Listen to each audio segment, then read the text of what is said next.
video, I will be introducing and explaining electromagnetic induction and going over Faraday's law, Lenz's law, and alternating current. First, it is important to understand what electromagnetic induction really is. Electromagnetic induction is the production of the electric current in a conductor through a magnetic field.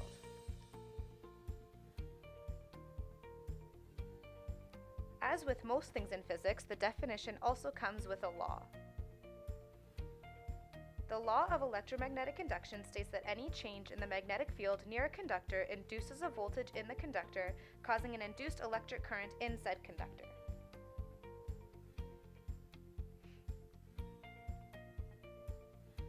To demonstrate this, we can use a permanent magnet and a coil with a light bulb on it.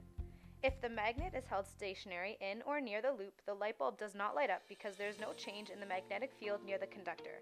However, if I begin to move the magnet towards or away from the coil, changing the magnetic field near the conductor, the light bulb will momentarily light up. This happens because there is a change in magnetic field near the conductor, which induces a voltage in the conductor, causing a current to run through the coil. But how did this all come to be? Well, in 1831, Michael Faraday, an English scientist, made a discovery that set the foundation for the electrical systems we know and use today.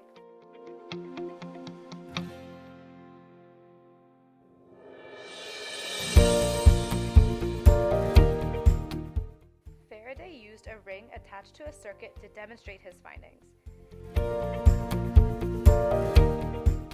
He discovered that closing the switch in the primary circuit can produce a constant current, which also produces a magnetic field in the primary coil. The soft iron ring in the middle makes the magnetic field stronger, and the change in flux induces a voltage and current into the secondary circuit, which is not directly attached to the primary circuit. With Faraday's discovery came a few factors that he also discovered impacted electromagnetic induction. One of the things he discovered was that the rate of change of magnetic field impacts the amount of current induced.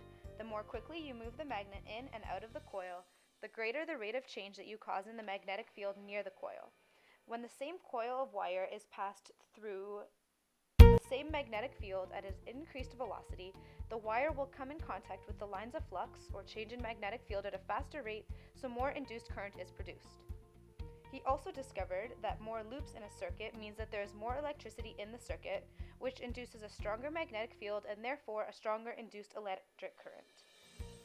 The amount of electromagnetic field produced will be the sum of all the individual loops in the coil. For example, if there are 20 loops in a coil, there will be 20 times more induced electromagnetic field than there would be in only one piece of wire.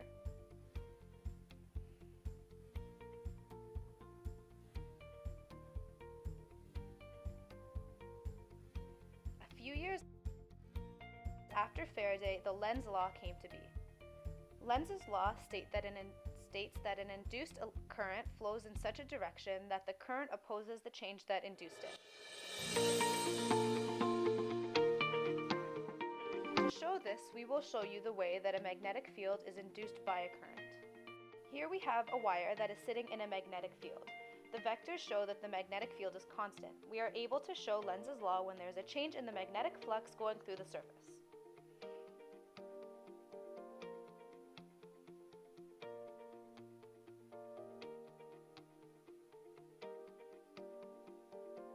The Greek letter phi is used to represent flux. We just learned from Faraday's law that when you have a change in your flux, a current will be induced in the loop. There are two options for the way that the current can go through the wires that we have drawn here, counterclockwise or clockwise. A current running through a wire will induce its own magnetic field beyond the magnetic field from the current. To find out what magnetic field the current will induce, we use the right-hand rule. If you point your right thumb in the direction that the current is going, your fingers will curl in the direction of the magnetic field. In this case, the induced magnetic field looks like this. It goes in the same direction as the existing magnetic field, increasing the flux even more.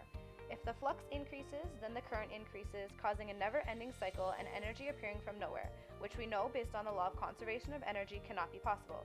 Based on this, we are pretty much able to eliminate the possibility of the current moving counterclockwise in this scenario.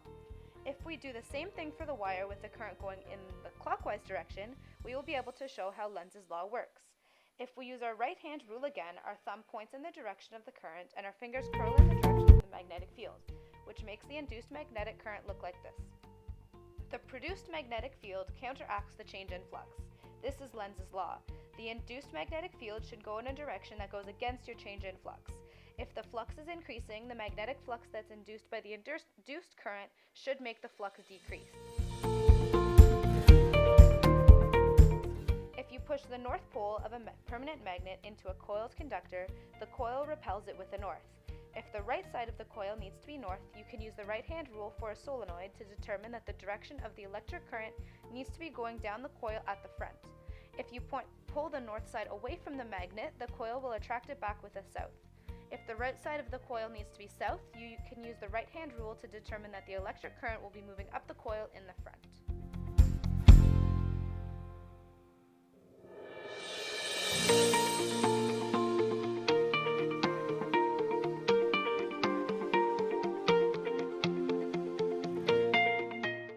Alternating currents is an electric current that periodically reverses direction, or a back and forth movement of charges.